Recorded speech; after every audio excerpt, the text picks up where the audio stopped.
Alrighty.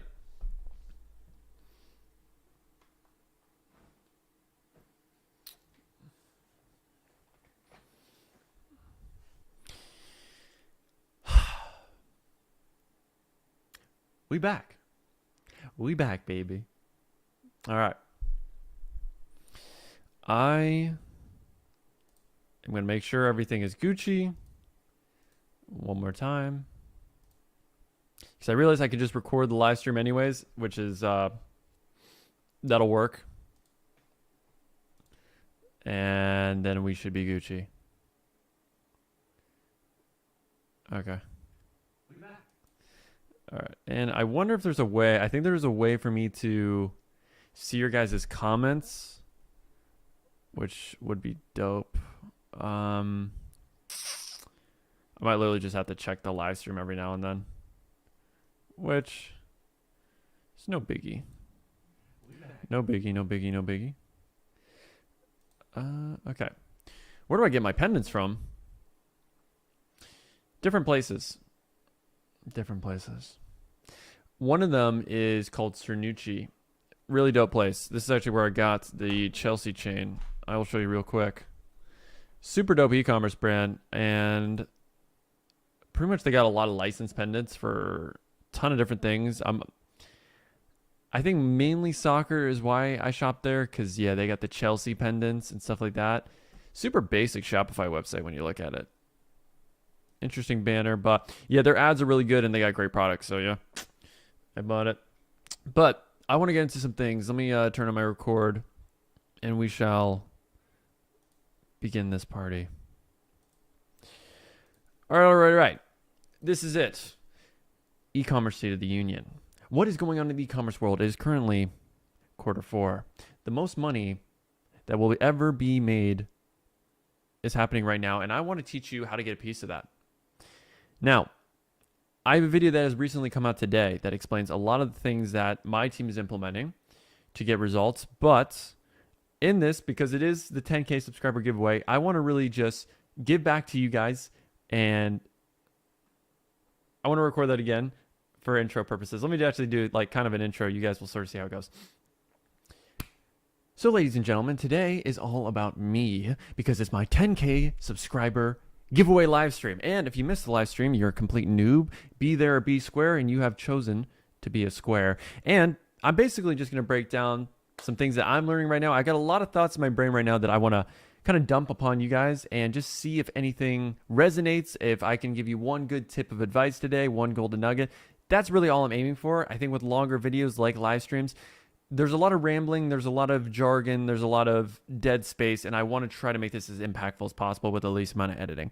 So, in note of that, there's going to be, this is how I'm going to structure things.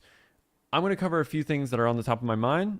Then I'm going to review some of your guys' websites, review some of your ads, review some products, even go through a few of my product lists. And through that, hopefully you guys can get some good tidbits. And if you ask good questions, I'm sure you can learn a thing or two. So, first thing, what's at the top of my mind when it comes to e-commerce? I would say one of the biggest things I recently learned, and this is from talking with a mentor, and I just had a meeting about this with my team, and this is how we're actually going to make some interesting changes to my agency and all the brands that we're currently running, is when we are doing dropshipping, the reality is the biggest difference between one person selling one product and one person selling the exact same product, 9 out of 10 times, is marketing. The person who's the better marketer will always be the most successful dropshipper because we are selling the same thing.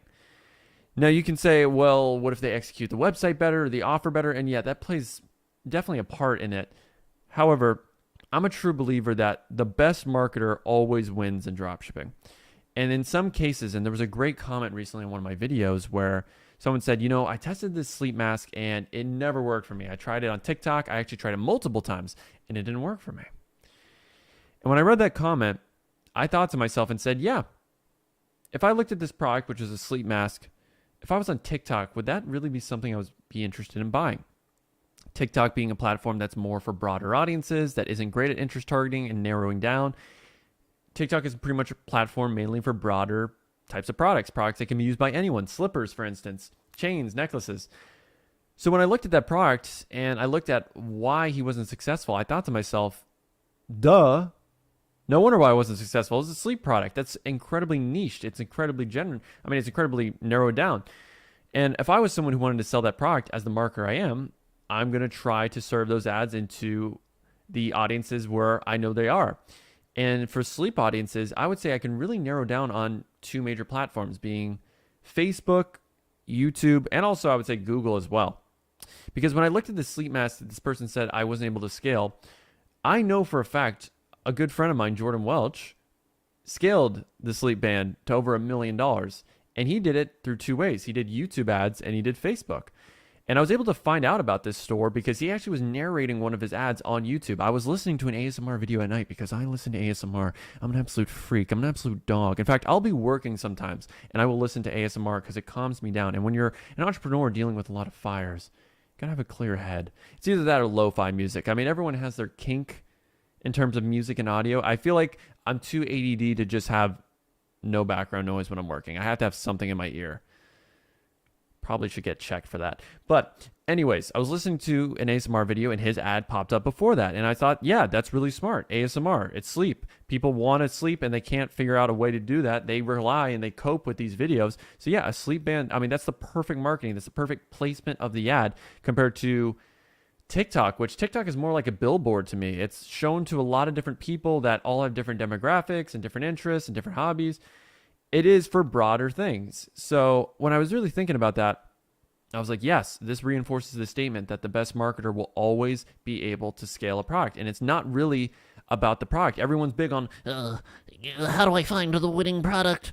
There's something magical out there. It's got to be the perfect margin, the perfect audience, perfect everything. It doesn't exist. You make a product a winner. A winning product does not make itself a winner. So you want to, in a way, take the label off of product and winner. There's no winning products. There's no losing products. There's only products. There's only losing marketing and winning marketing, in my opinion.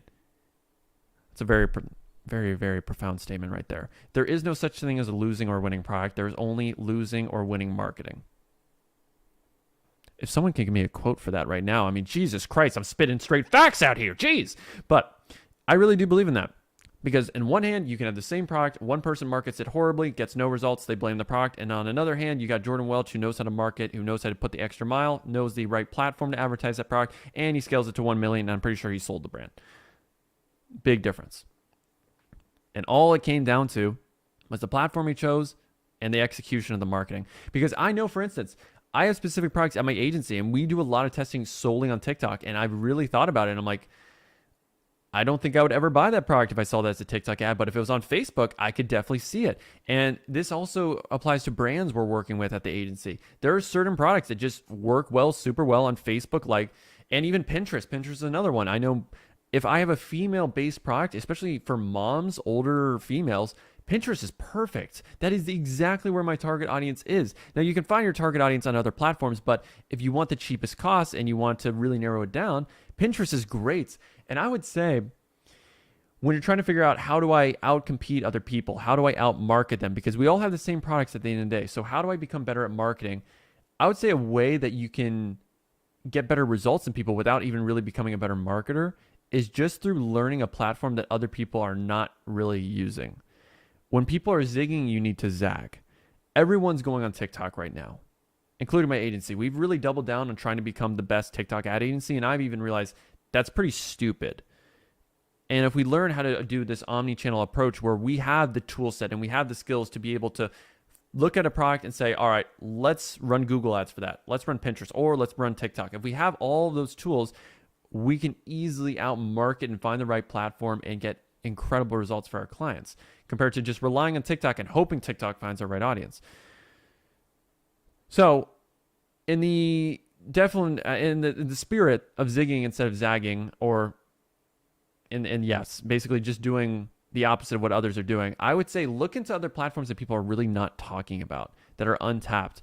TikTok was untapped, and I believe that was a huge reason why I was able to scale one of my brands, the My Slim Waist brand, to over 6 figures in 2 months, because not a lot of people were on TikTok. I remember Noah Brewer was telling me about it, and he was like, I'm getting some amazing results. And I was like, TikTok, isn't that just for Charlie D'Amelio for twerking, for Insta thoughts to post some controversial content. I don't know, but I got onto TikTok and it ended up being like, okay, the CPMs are absolutely insane right now. They're $2 and I'm able to scale, but now it's insane. It's $10, it's $20, it's $30. It's becoming Facebook. So Facebook's now becoming the new TikTok in my eyes. And then there's other platforms like Pinterest, there's Snapchat, there's Google, there's YouTube. There's so many other ad platforms. And really, I'm going to put a lot of focus in my time in training my team on different platforms so that we can differentiate ourselves, because everyone's going to be focused on TikTok organic, and TikTok's going to get saturated. In fact, I think it is slowly already becoming saturated. So I would say always zig when other people are zagging. So that's one of my thoughts right now. My next thought is that you should be giving products more time. A lot of people, and I made this point in a recent video where I'm like, Instead of testing for 1 day, do it for 2. and that really also is not enough time. And I don't know why I said that. I think I just wanted to get the point across that you shouldn't give things 1 day, because we had this hyperfixation, especially in the dropshipping niche, where everyone wants to make money so quick and they want to get instant results and they want instant gratification. If we don't get instant gratification or cocaine, we just instantly cut things off. And I'm going to make my webcam big because I don't think you even need to see my screen here. That's the reality. We want instant gratification. We want instant results. So people will give up on products that a lot of times can work, but you just didn't give it enough time. You didn't test enough. And as marketers, we're like scientists. We got to be like Bill Nye. Does Bill Nye stop at one test, one experiment? No, he doesn't. He tries a lot of different things. He plays with that independent variable. So this is something that I've recently had a meeting today, even with my team, about. We are no longer going to be testing products for just 2 days, because that was a philosophy we had for a while. We would spend a good amount of money, $200, $250 on a product. If it didn't work out, all right, move on. Let's save the client's money. And that's been a philosophy of mine for a while. Save money. Don't invest it. Save the money. If it's not working, save your money on something else. But then we would do that. We would test a new product, give it 2 days, it wouldn't work. We have this shotgun approach where we test a product, it didn't work. Test a product, it didn't work. And you have two options. You can keep doing the same thing. You can keep the loop of insanity, or you try something different. And I recently talked with a few of my mentors and a few other people in this e-commerce space that are undercover that not a lot of people know about, but if you do know them, you know they're absolute beasts. And when they do testing, they are heavy believers on you need to give things multiple weeks, sometimes a month. You've got to try out a lot of different things. You've got to throw a lot of things at the wall. You don't just do 3 ads, 1 landing page, and if it doesn't work, all right, screw the product. You have to do a lot of tests. You have to be testing different landing pages. And this is how you should do things in my eyes. Instead of throwing up a landing page, instead of throwing up a few ads and giving it a day or two, instead of doing that, because 99% of the time it's going to fail, what you should do is have a landing page, have 3 ads, run those for 2 days, look at the results. Look at what the results are telling you. Because if you're a marketer, you interpret data and you make decisions based off that. You don't make the decision to quit. You make the decision to make adjustments. If my ad costs are too high, what do? I make new creatives. I edit it. I look at the first 3 seconds. I look at the watch time. Where are people dropping off? All right, change that clip. Middle of the ad's boring. Change the middle of the clip. If the hook isn't getting enough attention, all right, change the hook. If the whole angle sucks, let's come up with a different angle. Maybe we're trying how to as the main angles. Then maybe we need to try more of a testimonial style ad. Maybe we need to do how to use. I don't know. I mean, there's so many different angles. There's testimonials, there's how to use, there's unboxing, there's so many different things. I don't want to rattle it all off. I mean, there's doing just more of an ad style where you got your hook, benefits, and then call to action. You got hook, problem, solution, benefits, call to action. There's so many different templates out there, but you have to try out different angles. And a lot of times, I think people try to fit in a lot of ideas into one ad or into all 3 of their ads. And this is something I've even had as an error and a thing that I'm working on correcting, of trying to put too many ideas into your ad about why your product's amazing. Because I would always focus on trying to fit as many benefits into as little time. And I really don't believe that's the smartest approach. And I've talked about this before, where you can overwhelm audiences with benefits. You should keep it to a core thing of around 3 to 4 major benefits. And even right now, I'm thinking there might be too much. In fact, I recently went through this course by the Harmon brothers, who I think create the best ads on the internet. They did the Squatty Potty. I think they did Dr. Squatch. They did some of the best direct response ads out there. And they do it through focusing on one core concept. They look at the product and they said, what is the main concept? What is the main core value that we want to get across with our ad? And basically the only way you can do that is you figure out what's the main problem and what's the solution. If you don't have a clear problem, you can't have a clear solution. It's vice versa. Both of them work together. So you have to figure out what's the main problem and what's the main solution. And that's the main focus of your ad. And then you might have another ad where you figure out another problem and then you figure out another solution. And that's the whole purpose of the ad. You got to try out different angles. Maybe you try out an angle for, and let's say you're doing a necklace like this right here. I can do a necklace that's straight for guys. I can do it a video ad. I can do an image ad. I can test in a lot of different ways. And if it doesn't work, then I can do a marketing angle for girlfriends to buy this for their boyfriends. Like, hey, this is the perfect gift for your boyfriend. You can try out a lot of different angles, but just because you try one angle and it doesn't work doesn't mean the product sucks. This product's amazing. You just got to market it in the right way to the right audience in the right platform. You get all three of those locked together, you're going to have a winning product, but it requires a lot of time. It requires a decent amount of money, and sometimes it doesn't work. And that's the game. It really is. So for me, instead of putting $200 into a product now, I think we're going to put close to $700, $1,000 into testing. We're going to do multiple tests. We're going to do test one. Okay, what did test one give us as the data? All right, CPCs are too high. All right, let's make a new test, new ads. Let's see what happens. All right, CPCs are great. Conversion rate's too low. All right, let's do a third test, new landing page, same ads. Let's see what happens. Oh, it all works now. The funnel's working. We're profitable. Perfect. We can scale. Let's keep making new ads. Let's keep it going. And that's what really the top dropshippers do. They put a lot of time and emphasis into those products. They don't just kill after 2 days. They make adjustments. And that's what the best media buyers do. They look at data, they react to it, and they make changes. You can't just look at data and then decide, all right, kill or scale. And that was the mindset I had for a while. It was either kill or scale. No, you have to react. You have to make changes. You have to make adjustments. Your work isn't done when you launch. That's only when it begins, because that's when you have to make adjustments. So I'm going to listen to some questions. That was just some thoughts I had. Let me make myself Nice and small for you guys. Ugh. I feel so cramped up in my little box. But let's see if any of you guys have any thoughts so far. There could be honestly 5 people watching this for all I know. So what do we got? Is Facebook dropshipping dead? No, it is not. If you listen to my point there, what I said is it depends on the product. Some products work extremely well for Facebook. Problem-solving products work extremely well for Facebook.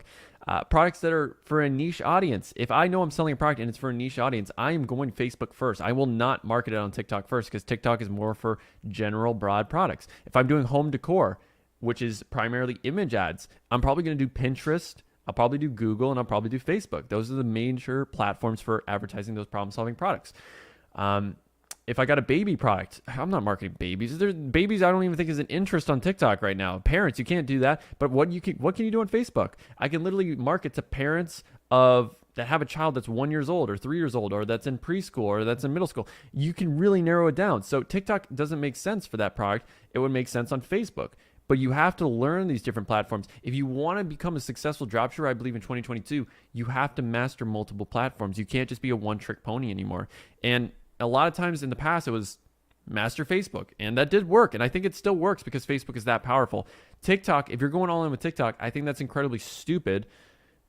Or you have to just find products that specifically work with TikTok, which is usually going to be products that are trendy, that are for everyone. If I can pull up some specific examples, like I said, the slippers are a good example. The slushy cup is a great example. There was that ice cream thing where you pour something on it and it makes instant ice cream. It's pretty much products that are just nice to have. The nice to have products are ones that do really well. They're not really solving a problem. So chains can do really well. I know I talk to my TikTok ad rep all the time, and he says clothing is always the best performer on TikTok. And it makes sense. It's stuff that's nice to have. It's really cool to look at. It's usually products that are just cool. But if you want Facebook type products, I would say, yeah, it's more niche. So it's got to be, if you're marketing on TikTok, I would say it's got to be a product that almost anyone can buy.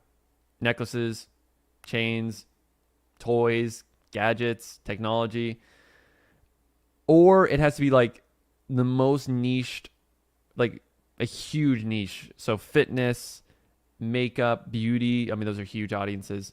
So I would say TikTok, you can do it, but I would also recommend Facebook as well. Like split test, like see where it performs better. Let me go through your questions real quick.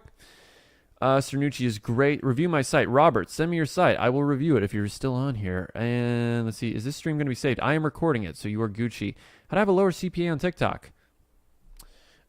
React to the data. What's the data telling you?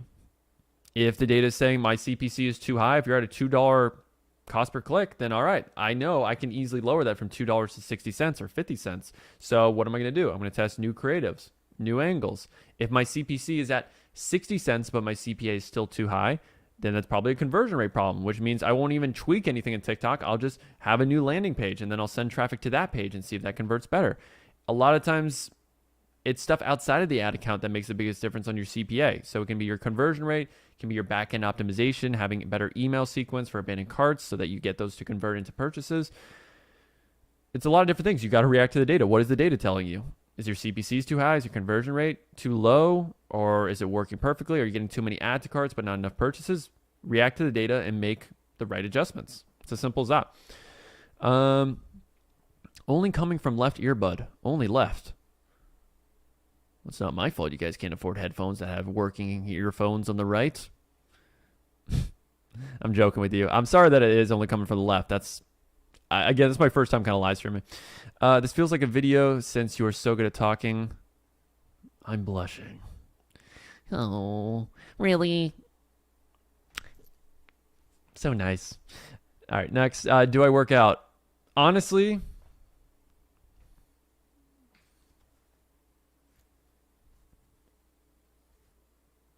no. No. I wish. I do leg days only, honestly, now because I do a schnizzle ton of golf. In fact, I even golfed this morning. If you follow my Instagram, you can see I posted a barrage of different stories that just illustrate my entire day from beginning to end on a 9-hole golf course. It was my first ever time golfing, and it was amazing. I want to do that every single morning. I can see why all the business entrepreneurs that when they're 50 and 60 years old, they go out to the golf course and they're out there with their buddies, you get the cigarettes, you get the brewskis, talk some shit. It's great. It's so much fun. I honestly wish I picked up golf earlier because of it, because I was an athlete. I mean, literally up to this year, I was playing semi-professional soccer, and I had to sort of give it up because the agency that I'm running takes a lot of my time, and it takes like 12 hours a day, 14 hours a day. And with soccer, they had me wake up at 6 in the morning for 7 a.m. practices. So I was like, yeah, I can't really do that as an entrepreneur because I do value my sleep, and I work till usually 2 to 3 a.m. because I get my best work done at night. I honestly get almost no work done in the morning. I wake up at around 10, 11 a.m. and then almost immediately I just wake up and I'm like, shit, I got a meeting. God damn it. I gotta get into this. My leadership team. Oh, my COO needs a meeting. Oh, this person needs to have a problem get solved. Or this client wants this, or they want to get on a meeting with me. And I'm like, ugh. So pretty much as soon as I wake up, it's chaos. Meetings, recording videos. Like even after this, I want to keep it to like 90 minutes because I know after this, I got to film some Loom videos. I got some clients I need to talk to. I got some systems I need to develop. There's a bunch of different stuff. So it's kind of unorthodox, I would say, but I just know from my own, and you can take sleep quizzes and they tell you like when you're most productive. And I know I'm an afternoon person. I get a lot of work done in my afternoons. But let's see what else we have here. What do I think about Snapchat? I think Snapchat is one of the best stocks out there. Snapchat, honestly, you should be getting on it right now. I think that's the next big advertising platform. Snapchat, taking pictures of your cat. If you have a cat-related product, I would definitely advertise on there. Nothing pussy-related, though. Don't make that insinuation. We don't do dirty jokes here. This is a PG family-friendly channel. I swear to God, if any of you corrupt my viewers and my followers that are all good little soldiers, all good little... what do they call it when you're Boy Scouts and Girl Scouts? They're all Eagle Scouts in my eyes, at least in the dropshipping space, so don't corrupt them. But any other interesting questions, I would say... Scaled a bit on TikTok, now my ad account won't spend. Well, get a new ad account. What do you want me to say? You want me to sympathize with you? Do you want me to say boo-hoo? Grow up. Get a new ad account. Try new things. Try doing a conversion campaign 5 purchases, well, 5 ad groups that are set for purchases, do one that's set to add to cart and one to view content. Optimize for higher level funnel events. Because a lot of times with TikTok, it requires you to warm up the pixel a little bit and warm up the ad account a bit. And you only can do that most of the times through higher level funnel objectives. And even at my agency, when we sign new clients, new ad accounts are so unpredictable that we usually set them up with 2 to 3 ad accounts, get a product set in place, spend it on multiple ad accounts, and we see which accounts actually spend money, because some ad accounts just literally don't spend money at all. So we test on multiple ad accounts, and that's the downside with TikTok. TikTok kind of sucks with that. I mean, every platform has their pros and cons. Facebook, I mean, you're going to get banned in 2 seconds for even advertising. As soon as you click publish, you're going to get banned. And you got to have like a really good account structure. So they all got the pros and cons. With TikTok, that's the major solutions that we're doing. Test with multiple ad accounts, test with higher level funnel objectives. Outside of that, you can also test with new creatives and new audiences. And sometimes just giving it a day. Like you set up a campaign, it doesn't spend on the first day, then give it another day. Literally just don't do anything. Don't touch anything. Do not touch anything. Don't touch the red button. The cake is a lie. Sorry, I'm really ADD. But any other interesting questions? Nice, says Peter. Nice. The plug. Golf is super fun. Yes, it is. Honestly, one of the most underrated sports in the world. I always thought people that golf weren't true athletes, but the amount of torque you got to get when you're going from... It's a lot of torque. It's a lot of hips. It's a lot of back. Honestly, I have back problems now ever since I've done this. It's ridiculous. But it's so fun to improve. Honestly, whenever I get a new hobby, I get so obsessed with it. I have to look up at YouTube tutorials. I have to look up anything. And even now my TikTok is just covered with golf videos. It's all golf videos. As soon as I get into something, I really get balls deep into it. I can't just do a hobby at half-ass rate, because I'll look at the people who are the best at it and I'm like, I want to be them. How do I get to their level? what's the shortcut? What's the secret path? What's the steroid I need to inject into my veins to get there? And I'm sure a lot of you are like that with dropshipping. Next question. CPC is 57 cents. CPM is $3. CTR is 0.62, but CPA is $29. Well, if I do the mathematical calculations on that, I would say that, That means if I spend $100, I get 57 link clicks. Interesting. Very interesting. Or 100 link clicks is $57. Am I tripping? Yeah, no, that's what it is. Yeah, so $57 for 100 link clicks. So you spent $57 to get that. Your CPA is $29. I mean, what's your conversion rate? I can't do math. What did you expect this to be? This is supposed to be e-commerce tips and strategies, not e-commerce mathematical accounting lessons. What do you think I am, a human calculator? Let me see. So $57, get 100 link clicks, CPA is $29. That would imply that you get 2 purchases, around exactly 2 purchases per 100. Because if you divide 57 by 2, that's 28.5. So you're slightly above that. So your conversion rate is about 2%. I'm not mistaken. Yeah. Actually, slightly below 2%. It's like 1.98. Someone do the math on that. If I'm right, you all owe me $1 million. All right. So, yeah, 2% conversion rate. If I was looking at that, I mean, what's your margins? If you're selling something and your margin's $50, I mean, you're profitable. You're doing really well. What's your back-end optimization? Do you have any upsells? I mean, what's your AOV? I don't know how much the product is. Because you're selling a product for $20, having a 2% conversion rate is cheeks. But if you're selling something where it costs $100, 2% conversion rate is great. So, yeah. And CPC at 57 cents and a CTR at 0.62 is terrible. I would say 0.62 is really bad. So, in that case, I would say your ads can definitely be tweaked around. Because that's a really good CPM, $3. But yeah, at 57, your CTR is terrible. So, new ads, new angles, new audiences, new strategies, new everything. New product, new store, new business model. Do Airbnb. But on a serious note, just do new ads, new angles. bro, what's up with my music app? Honestly, I put it on pause because my agency has just grown too fast. That was one of the things. Because here's the thing with apps. Big secret.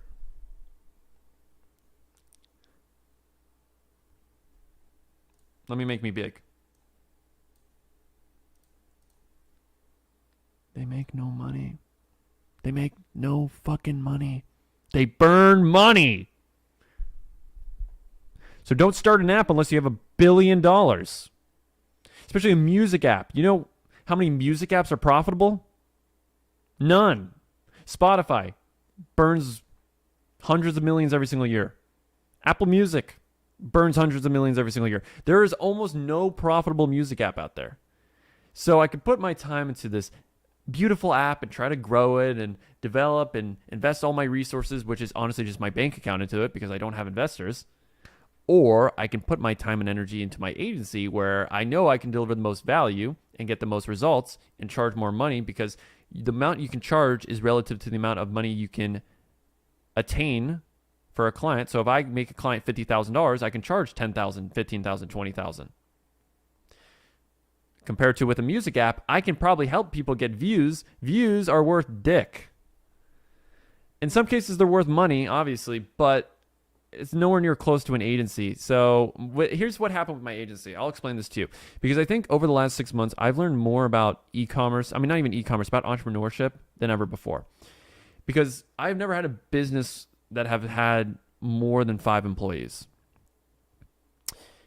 And with my agency, I started it in November. I had me, my friend Devin, and a student of mine, Sarujan.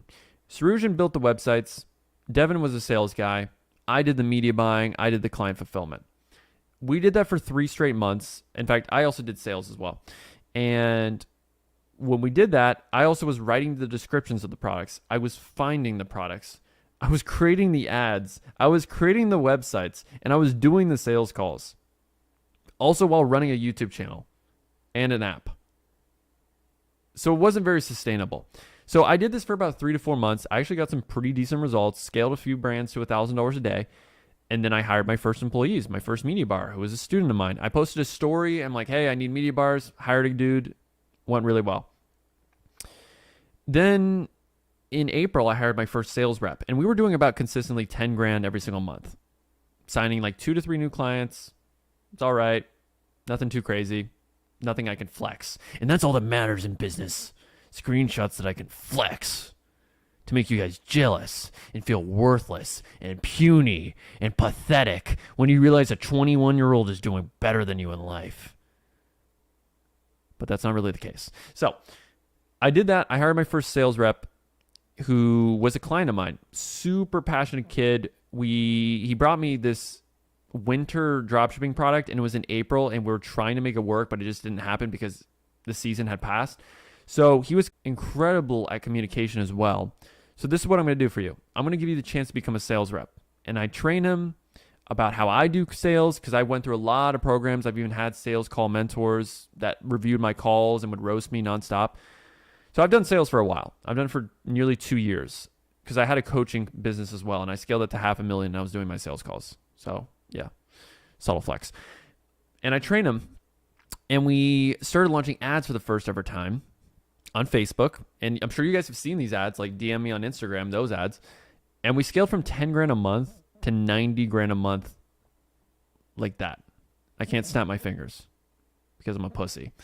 And when we did that, I have never had to hire that many employees, and like I could not handle all the amount of clients. So I had to hire so fast, and I do so many things, but it scaled so fast that at that point, my app was just a forethought. I was immediately like, I have an app. Oh yeah, I put $60,000 into an app. Well, forget it. I got a $90,000 a month business right here. And then we kept scaling. We hired more sales guys, and we hired more media buyers, and now we have managers in place. And I had to read all these books about management because I've never managed people in my entire life. I never had to do payroll. I never had to figure out HR and employee contracts. I never had to figure out how to do like meeting structures. I mean, even having a good meeting requires good training. Like you have to have training on management. How do I figure out what are the main KPIs for my employees so I know they're doing a good job or a bad job? How do I hire the right manager that's got the right experience between being able to teach my team and also manage them and being an authority, because I've gone through multiple media buyer managers. I've had 2 that have amazing experience that have scaled brands to tens of millions of dollars, but they were terrible managers and I had to fire them. And also, that's another thing, dealing with firing people. Not very fun. Probably one of the worst parts ever about business. I had to fire someone literally 2 days ago who was underperforming. And doing those conversations, like I literally have an SOP on firing people now. I have an SOP for everything. And that's another thing with when you scale, you have to have SOPs. You have to be able to train people. As soon as they get into the role, you got to have courses for them that explain how the role works, how they can succeed, giving them KPIs about, all right, you're going to be here, and in the first 90 days, you need to hit these KPIs. If you don't hit these KPIs, you're going to be gone. It's as simple as that. And there's so much I've learned in terms of creating SOPs, tracking people, project management, CRMs for tracking calls and sales calls, so we follow up with people and we get sales. Because at this point in my business, if we don't make $100,000 a month, I literally don't make any money, because that's how crazy the expenses are. I pay $70,000 a month to my employees. I pay very well. And we have to keep on bringing new clients and generating revenue. And I've never had a business get to this level. And that because of that, I have to put a lot of time into it, like literally 12, 14 hours a day on SOPs, communicating with clients, keeping our clients happy. I mean, we had a client success manager now, and it's really evolved. When I started my agency, I was doing all the fulfillment. I was doing all the ads. I was doing like placing the orders manually for clients. I was literally doing everything. Now, when a new client signs on with us, they get their own media buyer assigned. We have a media buyer manager that's on top of them, making sure the client is getting to their KPIs, the results, making sure we're communicating every single day. We have a client success manager that helps with communication and onboarding and making sure that our clients are super giddy from the get-go. Then we have a junior media buyer for the media buyers that manage our clients.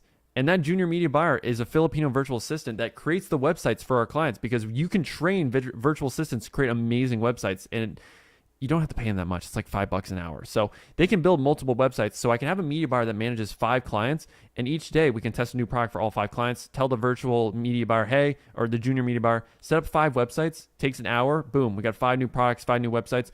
Media buyer sets up the campaigns, monitor the campaigns, boom. And all these systems took a lot of time training the media buyers to make sure we hire the right people. And that's another thing. Recruiting. God, it is so hard. Recruiting and interviewing people and making sure they're the right fit. I've never had to do that before. I've now read a ton of books on how to acquire the best talent. And it's usually you have to kind of steal people from other agencies, in my case, or utilize your network. And that's a big part why I still make YouTube videos, so that I can have people that watch my videos and say, hey, I want to work with that guy. I'm someone that's really interested in e-com. I have a great work ethic. I might not have a lot of money, but I'm sure with the right tools and the right training, which is what I provide, I can become successful and I can help scale people. And that's why I do this, because it's a big part of my recruiting efforts. But I'm kind of rambling on. I'm sorry about that. I said I wasn't going to ramble.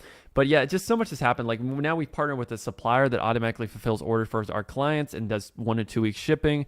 We have a custom ad team, and that took a lot of time recruiting content creators and making sure they're high quality and giving them the right training. In fact, I'll actually show you what we're doing here. And I'm not sure if there's been any new comments because I've been rambling for a while. Let me see so that you guys don't get bored.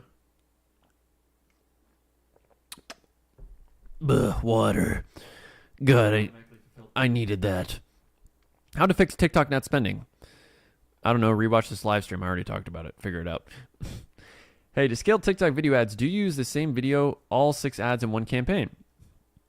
I use the best creative a lot of times. When I'm scaling, I usually figure out what's the best creative, and then I duplicate the winning audience multiple times, and then I just put in the winning creative or the winning 2 creatives, the winning 3 creatives, whatever. If my ad creative is profitable, I'm not going to turn it off. It's as simple as that. By the way, the audio is mono and I only hear in my left ear. Unplug your headphones then and listen from your speaker. All right, I'll look at my audio thing if it's bugging you guys that much.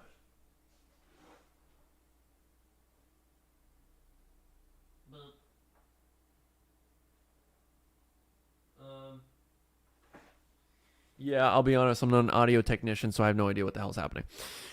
Sorry about that. What kind of roles are you looking to fill at the moment? Media buyers, media buyer manager, content creation manager. That's about it. We have 12 product researchers now that I'm really confident in. Our media buying team is about 6. We used to have 10, and we had to cut a lot of them recently because they were doing trials with us and it just wasn't working. And that's what happens in business. I think you have to be pretty cutthroat with, especially the media buyer position, because those people handle clients. I have to be cutthroat. And if they're not matching their KPIs, they're not communicating, if they're taking vacations in their first month, ugh. If they actually have a life, ugh. Not going to be on my team. And I think that's a big thing. When you hire people and you're a new e-commerce company and you're a startup, I really believe your employees can almost not have a life. Like they have to literally, you should have a question when you're interviewing people and recruiting people that says, on a scale from 1 to 10, how much do you value work-life balance? And if it's anything above a 2 in my eyes, I'm not going to hire them. I cancel the interview. Because when you're in a startup, you have to work incredibly hard. And I believe you have to recruit people that are like you, that have the same level of work ethic. Because I believe all of my failed hires, I would have never hired them just in the first place if I had that question in place. Like you have to have questions in your interviews about work ethic, about how's your daily kind of schedule. And most people, when you ask the daily schedule question, they're always going to say they're working. I'm working. I'm grinding. I'm hustling. It's total BS though. When you actually hire them, they take vacations and they do all this. And like, bro, I'm running a business here. I'm running a startup. I can't have that. And when you listen to interviews of these big software companies that are competing with other huge software companies, they literally say this. Like, you have to be all hands on deck. If we have a problem, we need you to be here. 3 a.m., 4 a.m. Now, I don't require that. In fact, I let my employees take weekends off most cases. I mean, I just say like check the ad accounts obviously once, but like you don't only need to work an hour or two max. So it is a balance, but I think for me in recruiting, I literally need people that work their asses off because I know I do. And I'm not going to put 12 to 14 hours into a business if my employees are only going to put like 2 to 3 hours. And obviously Gary Vee talks about how you can't expect employees to put the same amount of work because they're not getting the same amount of compensation. And I agree with that. But you can find people that will work their asses off like 8, 9, 10 hours. You can. They just need to be motivated. And I do look for that. Like you have to be motivated. You have to be incredibly hungry. A lot of the times, and this is like, it pains me to say, but I've had mentors in the agency space. When I recruit for media buyers, a lot of times this is what I look for. No social life, broke, very little other options. And that sounds like so desperate.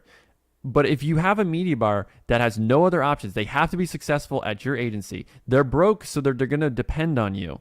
And they have experience and they're incredibly hungry at e-commerce. They want to make it work. That's honestly everything. Like it's totally huge for me, at least. Like when I'm training people, I want people that are so hungry that because I will give them the course. I have an amazing training course.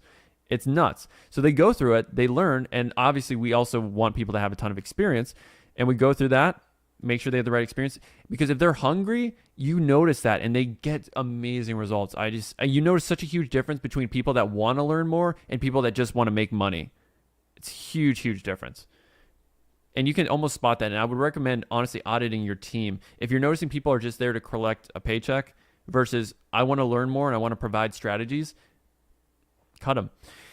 Now, another thing I've learned recently as an entrepreneur who's run a very huge agency, I mean, we're now at 40 employees. And this is from my mentor. I have a mentor in systems and operations because I know that is one of my weaknesses. I'm a marketer. I love marketing, but I suck at SOPs and managing people. And one of the things that he did to help me identify like who is going to be a good member of my team versus who isn't is having core values in place. And it sounds so 1980s. Here's our core values. We like to have fun here at Dobbins Industry. We like to put the client first. Customer service is number one. But it actually does help so much when you look at your team and are figuring out who are my best people versus who are slacking. And when you go through the interview process as well, you can almost tell, like you should gear your interview questions based on your core values. And I'll show you what our core values are at BOD. Like I don't even care. Because this is something that evolves over time. So I'm wondering, let me make my face cam small.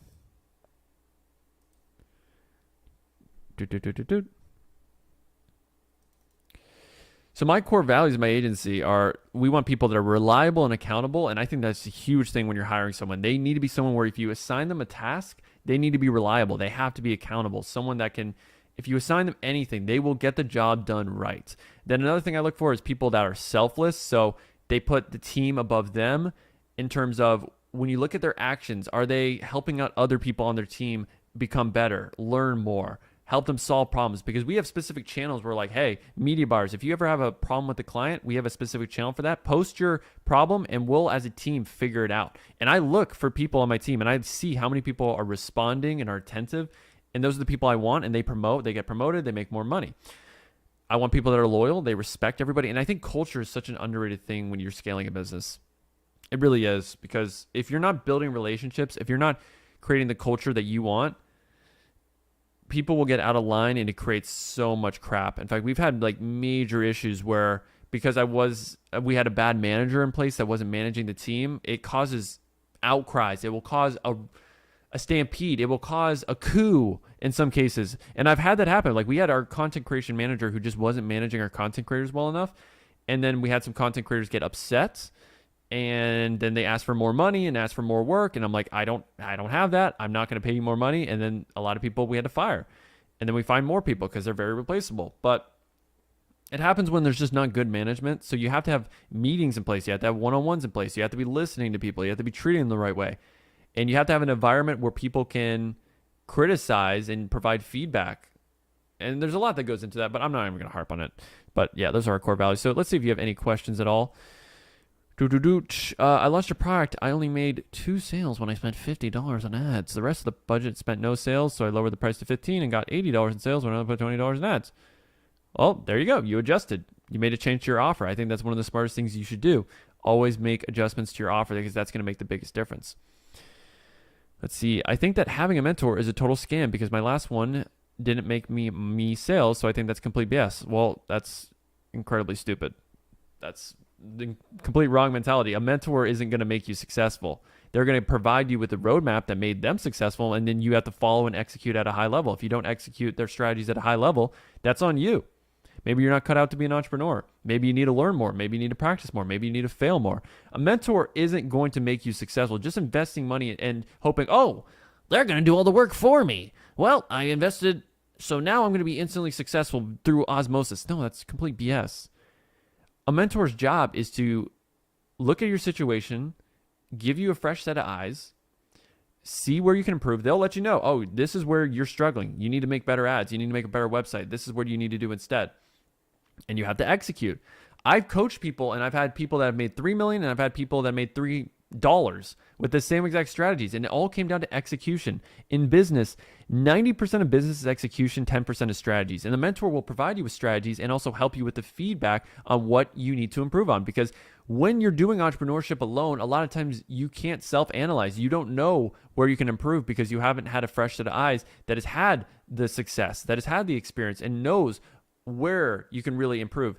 Because when you're doing entrepreneurship alone, it's kind of like being a basketball player and all you do is practice by yourself and you don't watch the NBA. So you don't know what levels you can get to. You just know what's around you, your surroundings. And when you have a mentor, that's like having an NBA player coach you and they're telling you like, hey, this is the level. And they also are already operating at that level. And you're like, holy crap, there's I can get to here with my ads. I can do this. These are new ideas. But a mentor is never going to make you successful. You have to put in the work. You have to execute. And it takes a lot of practice. It takes a lot of trial and error. And if you give up, that's not on the mentor. That's on you. So, yeah. Next, I would say, like, even if I use Tik Tok ads and my limit spend is $100, 5 ad groups. I don't know what that's referring to. Oh, look at you guys. You're connecting. Nice. Can someone review my store? Divine Circle, put the URL and I got you. Was my coaching about e-commerce? Yes. All I do is e-commerce. Why not create a software to fix the biggest bottlenecks in e-com? You are in the best position to know what those are. It's much easier to scale. Well, what are the biggest bottlenecks in e-com? A lot of time it's marketing and ads and ideas. And if I create a software that creates ads for products, I'm just going to use that for myself. Why would I do that? Why would I give that to you? Why would I give ads that I've worked on to you?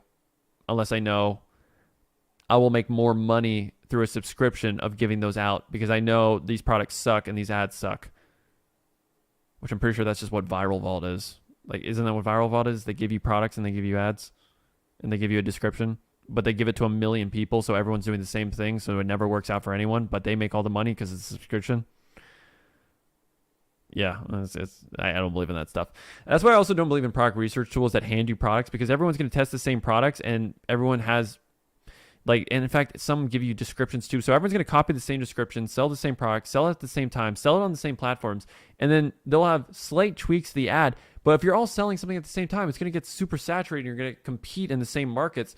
So it's not going to work out. So I don't believe in product research tools. I think you should always be looking for products on social media platforms like TikTok, IG Reels, stuff like that, because then you can identify products that are not being sold by 1 million people, and they have to obviously match your criteria. And if you have a team of product researchers that can find products for you, that if you give them an SOP on here's what my product criteria is, and I'll show you what my product criteria is. I don't even care.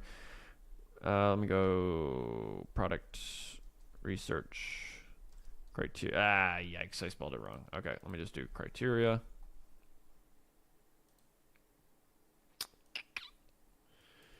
This looks like an old document. Yeah, this is an older version. But basically what I look for in a product is it has to be something that isn't dollar store quality. It has to look high quality. That way it has a higher perceived margin or higher perceived value, and therefore it has a decent margin. Next thing, it's got to solve a problem or create a desire. If it's creating a desire, it's got to be like a necklace. It's got to be a clothing item. If it solves a problem, then is it a problem worth solving? Because there's some products that solve a problem, but it's like it helps you make popcorn faster. It helps you unlock the bottle on a bottle. It helps you, I don't know, unscrew a nail. So it's got to be a problem worth solving. It's got to have a high perceived value so that you can actually sell it at a reasonable cost. And that way, when you are scaling and your CPAs do raise, you have enough margin to scale. There's a lot of other things. Does it appeal to a large audience? I mean, that's personally what I look for because I sell on TikTok mainly. But if you're selling on Facebook, then focus on niche products and have the right niches. There's certain niches that work and certain niches that will never work for you. I know home decor works super well for me. Beauty works super well for me. Fitness works super well for me. Security never works for me. Baby never works for me. There's certain niches that just don't work, for me at least. And they might work for you. Let's go next. See, everyone's saying review my store, but you're not dropping any URLs. And I think you can't like put the exact URL. I think you have to add like 2 dots and that way it'll show up, but I don't see anyone's URL. Are you going to make a video on your opinion on Spark Ads? I don't really use Spark Ads, so no. Yeah, I just don't do it. Because I'm not really doing anything with TikTok pages and influencers on TikTok specifically. I just make ads and I run ads. I'm an ad guy. I don't really care about Spark Ads and all that stuff. It's just not something I'm interested in. You can also put your clients on that software. No. I'm not having the clients do the work. It's a done for you agency. I do appreciate the suggestion, but I like what we're doing right now. Are you going to... Why do my TikTok ad groups die after one day of having good sales? They were at 4 sales per $20 of ad spend. Well, look at the data. What's dying? Is it the CPCs are going up? Is the CPM going up? Is your conversion rate going down? Look at the data and react. If the CPCs are going up, then test new creatives. If the CPMs are going up, maybe try a new ad account or try different audiences. If your conversion rate's going down, make changes to your offer, make changes to your website. Will media buyers run away with your products and ideas? Sometimes. The ones that I fire, yeah. I make them sign a contract that says you're not allowed to steal my ideas, but anyone can do it. So, yeah, I mean, you got to be careful with how you share documents and stuff like that. So we do it through, they have a BOD Miami email. So once they get fired, that email gets revoked and they no longer have access to the list. Obviously, they can make a copy, but then, all right, you have the copy.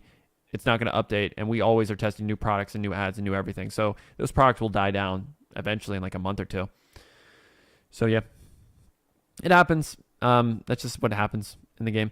Which tools do you use to find winning products on TikTok? I use this app called TikTok. It's a crazy app. A social media app. A place where you swipe up and down. A place where you can find new video ideas, new products, new everything. You can find a new world. And you look up certain hashtags, like TikTok made me buy it, Amazon best finds, things that changed my life, things I can't live without. You look up these hashtags, you find the hashtags, you go through the list of products, you find certain pages, you find the pages that are constantly reviewing and updating with new products. You look at it, you see if that product matches your margins, you find the right supplier, you find a supplier agent that you can work with. You say, hey, here's a product that I'm interested in selling. What can you quote it at? Does it make sense margin-wise? All right, cool, it does. Let me sell it. Let me create a new website. Hey, website guy that's on my team, build a website. Hey, copywriter on my team, write a description, pair it together. Hey, content creators, I'm going to send you this product. Here's the Amazon link. I'm sending it to you. Here's my ad angles. Here's my scripts. Film some content that's unique. Dropshipping. I mainly just use TikTok. I tell my product researchers to mainly just use TikTok. In terms of tools, I use PP ads a little bit too. Yum, yum, yum, yum, yum. Let's see. Hey dude, my G, the top G. What's going on? It's me, Andrew Tate. Andrew Tate. He's got a weird accent. Why are you poor? Nobody should be poor. God, I can't do an Andrew Tate. I'm sorry. Also, my thoughts on when the best time to transition from dropshipping from China to a 3PL in the US. I did the math, and a US 3PL would kill my margins. I don't even use a US 3PL. I have a supplier agent, and most supplier agents can ship 1 to 2 weeks to every place in the world. Get a supplier agent. Supplier agents are so much better. That's what we use in my agency. They source all our products. They ship it out automatically. You connect it to the store. They automatically fill. It is chef's kiss. It's amazing. I would recommend it. And they do 1 to 2 week shipping. You just got to find a good supplier agent. I know mine is in Netherlands, so they're like right smack dab in the middle, so they can ship to Europe very fast, ship to America, Australia, 1 to 2 weeks every single time. They're just super reliable, and they're great at sourcing products. So I wouldn't really recommend a 3PL unless you're doing like $1 million plus, if I'm being honest, in a certain country. How much do I need to spend on Facebook ads to test a product?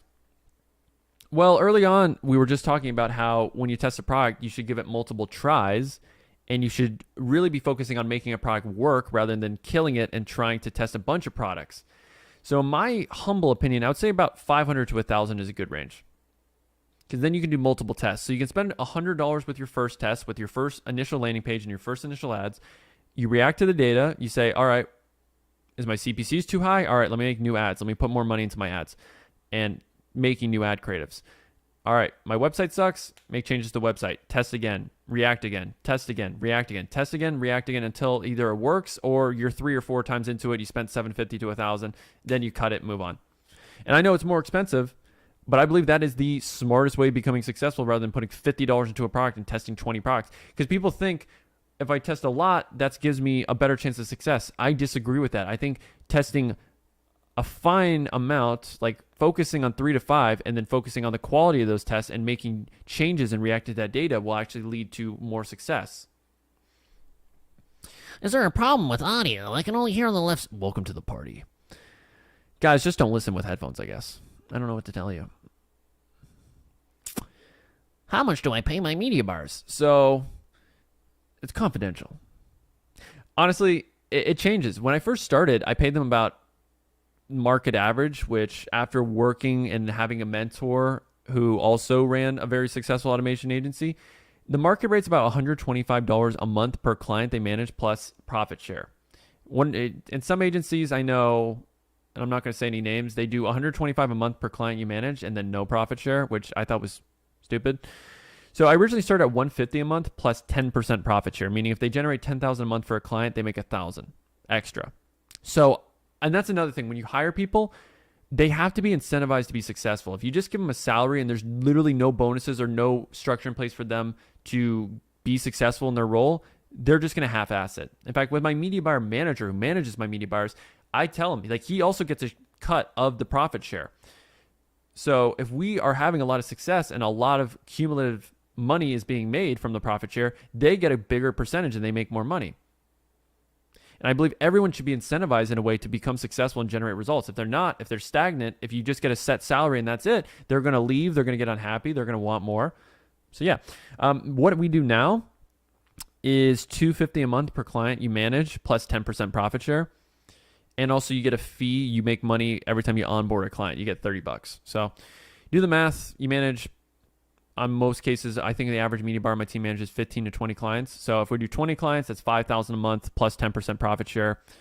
So $5,000 a month base. I mean, that's nuts.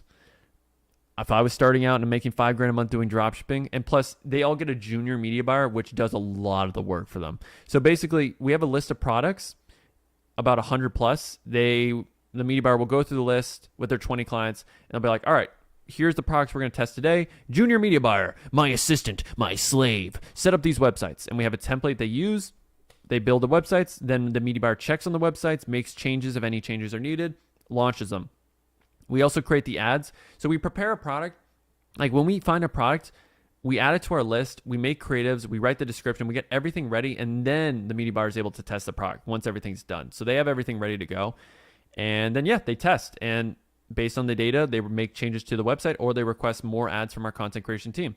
So it's a nice little cycle. Yeah, so that's how it works. Why not, instead of making stores or ads for other people, You start creating e-com brands, scale them, and sell them. I currently just don't have the time to do that. Having an agency takes up 12 hours of my day, and I don't have time to manage 75 different e-commerce brands. But I can have media buyers that do that and manage all these different teams and have a system in place where the supplier is automatically the same one for every store and they fulfill. At scale, I believe this just makes more sense. And I already get a profit share part of the stores. So if they are successful, I still get my share. So I think it makes the most sense for me.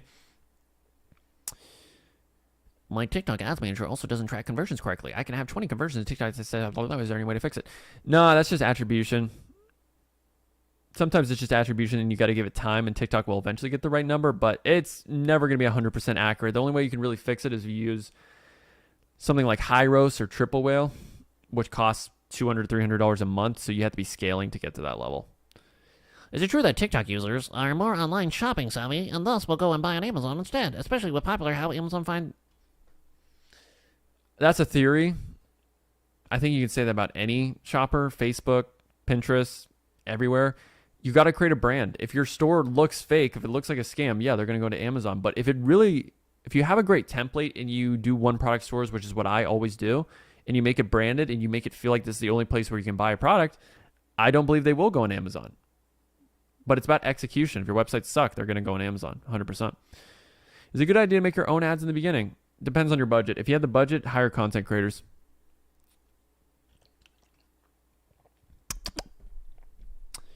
Is been an agent good for supplier? I don't know. Never use them. Top products to sell right now. Find out. Because no one's going to give you top products to sell right now. And if you watch those videos on top products for September, top products for October, I believe those are the biggest frauds out there. The only reason why people make videos about top products to sell is because they get a ton of views from people that are too lazy to do their own product research. And that's the facts. I have never, ever uploaded a video like that because I know if, just think about it for a second. If 100,000 people watch the same video that give the same 5 products to test, 100,000 people have the potential of testing those. Obviously, some people are just going to be lazy and they watch the video and they're like, oh, I learned something. Therefore, I am going to be successful, which is never the case. You have to actually implement and take action. But let's say 1% of those 100,000. So 1,000 people test that product all at the same time because that video just came out. It's saturated and no one's going to become successful. No one who tests a product from a best product to sell video right now or best products for winter ever gets any success with that product. And also for the YouTuber, why would they give out really good products? For views? No, they're just going to find some random products, say, and justify why they're good. That's why I never, ever, ever make a video like that. And if I did, I'm sure it would blow up my channel more. It would definitely get me more. But I don't believe in it. I don't think it's ethical. I don't think they ever work. And I've talked to people who make those videos, and they just say, yeah, I mean, they get a ton of views, so I'm not going to stop it. I'm like, well, all right, I guess you're more based on views than actually providing value. And I've always been value first, clout second. If I focused on clout, I would just make I would just do challenge videos because challenge videos get a ton of views. I did drop shipping with no money for 30 days and made $1 million. I don't like challenge videos. I think no one learns anything in challenge videos. They're entertaining, which is why they get views. You don't learn anything. It's just mindless content. How to scale many products in a general store. I don't use general store. I do one product store, so I couldn't tell you. It's just not what I do. If you're doing, I would just recommend testing one at a time, honestly. I don't think you should do multiple at once. I think you should only test multiple products at once if you create an individual store for each one and you do a one product store and you create individual ads and have an individual ad account for each store. Hopefully that makes sense. Hi, Ethan. I freaking love you, bro. Well, I love you as well. I have a question. I spent about 200 in ads so far, no conversions. My CPC and CTR are good. Should I keep pushing or move on? I would say look at the data and make adjustments. Keep pushing with that same product.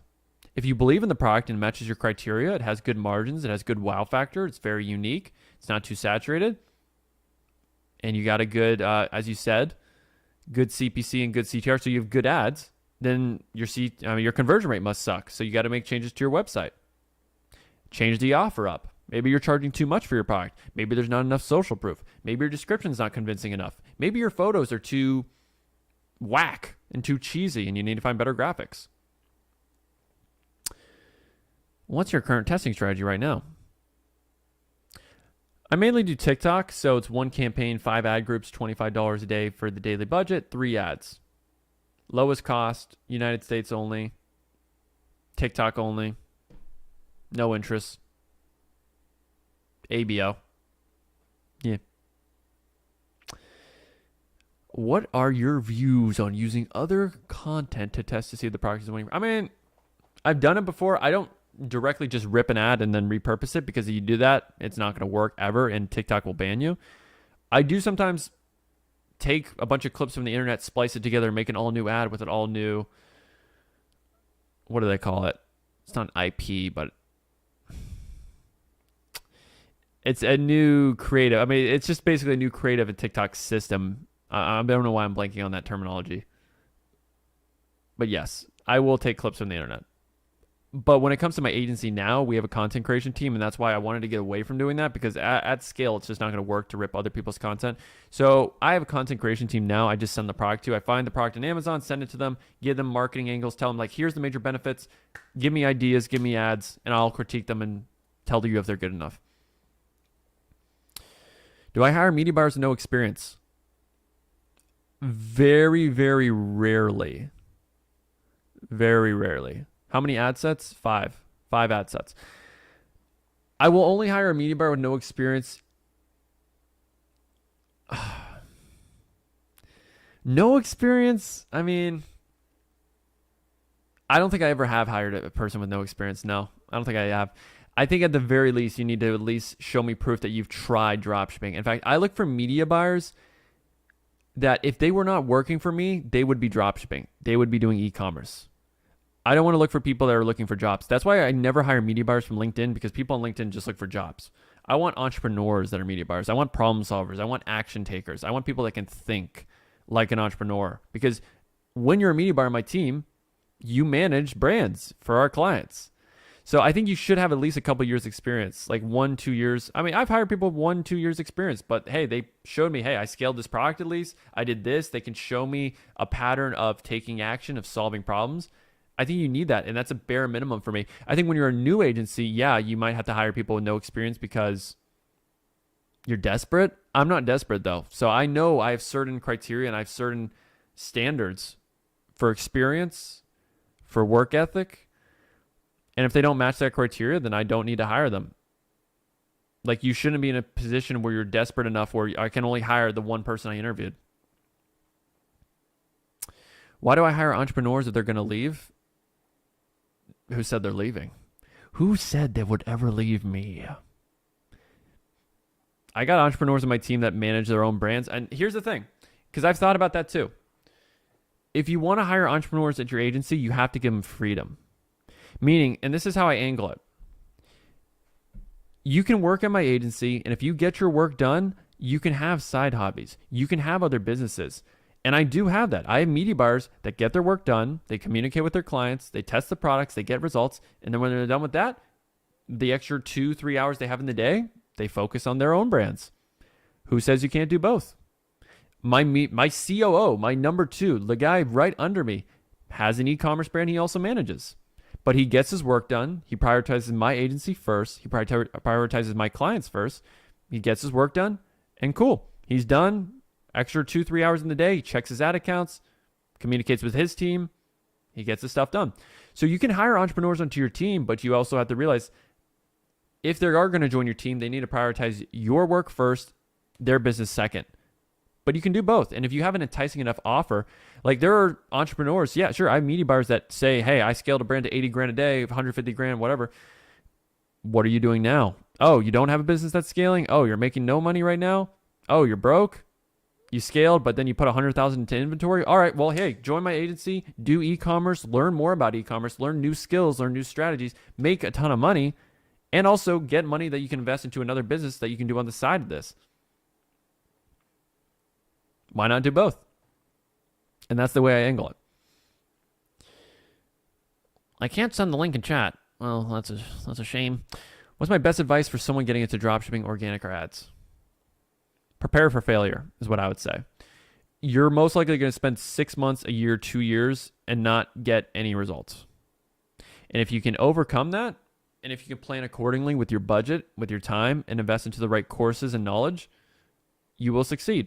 But realize you need to learn first, develop the skills in marketing, product research, website creation, because you won't have the budget to hire a team. And even if you have the budget to hire a team, if you haven't done it yourself, you won't be able to hire the right people because you don't know how to execute at a high level because you've never done it yourself. And this was a big problem at my app. I can't hire a good developer because I don't know what good developers have. I don't know the traits. I don't know the skills. But if I find a developer who is a co-founder of my app, who has developed and can build on my app, they know how to interview and find great talent.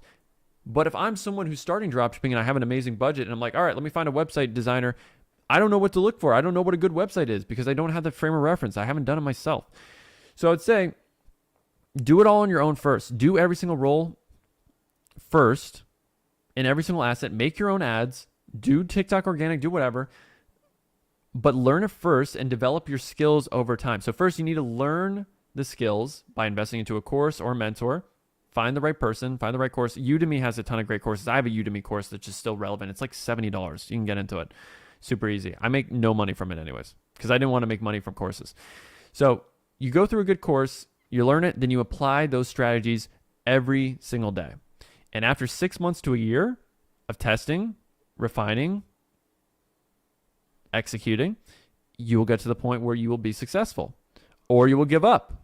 And you might run out of money and you have to do a little break where all you can do is just learn. And that's perfectly fine. That happened to me. My first 6 months, I tested 20 products and I went dead broke. Then I had to work. I had to get a job, made some more money, tested again, got a mentor. My mentor is Noah Brewer. He taught me Facebook ads and I didn't know how to do Facebook ads. I was just doing influencer ads at the time. Found my first winning product with the right marketing angle and then I scaled it and then I made a ton of money off of that and I was able to take that money, invest it back into the brand to test more products, scale, develop my skills, and hire a team. But a lot of times, you have to prepare for failure. I failed for 6 months. Honestly, I failed for the first 9 months. I lost a ton of money. And I put a lot of time. I was putting 10, 11-hour days. When I first found out about dropshipping in high school, I could not be stopped. All I would do was watch videos about it and learn. I was doing 10, 11 hours a day. I was creating tons of websites. I was finding tons of products because I was obsessed with it. My first store took me probably 3 weeks to build, and I had 100+ products on it because every single product that looked interesting to me, I added. Because I was like, this could be a winner. Oh, and if they buy this product, then they'll want this. And if they like this product, then maybe they'll buy this. I was obsessed. So if you're not obsessed with it, you're never going to be successful, especially in business. You're competing with millions of people. Everyone wants to do dropshipping. Everyone wants to do e-commerce. So if you're not willing to put in the extra work, if you're not willing to learn constantly and apply constantly and be prepared for failure, you're not going to be successful. Because if it was easy, Everyone can do it. Yep. I'll be honest. I have to go soon. Like ASAP. So I hope you guys learned a few things. Who knows if you did? Because I did not go through a lot of my criteria about like websites, products. So I might do another live stream maybe next week. Who knows? Where it's just more based on like, let me review some websites, ads, and you can get my feedback on that. Because I think that would be really, really fun. And maybe that's the one where I do it with the Ecom King. Because Ecom King Told me that he could do Thursday for the live stream, but then he got busy. Busy. Yeah, Q4. That's always the excuse. It's Q4. I got busy. Ugh, give me a break. But yeah, hopefully I can do a video or live stream with him. I'd love to ask him some questions and do like a nice little live stream. I think we will do that eventually. So, yep, I think we're Gucci. I think we're good. So I'll do one more. Is this video recorded? Yes, it is. I'll upload it and then edit it. So we get right to the point with things. But yeah, hope you guys enjoyed it. I don't see any more real questions. So hope you enjoyed the live stream. I hope it was tantalizing. I hope it really stimulated your brain and gave you some new ideas, new inspiration, and new thoughts as you continue in your e-commerce career. My name is Ethan Dobbins. I am at 10,000 subscribers. Therefore, I am an authority in the e-commerce space that you can listen and trust with ultimate confidence. Hasta la vista. And I'll be back. I'll be back. Sayonara.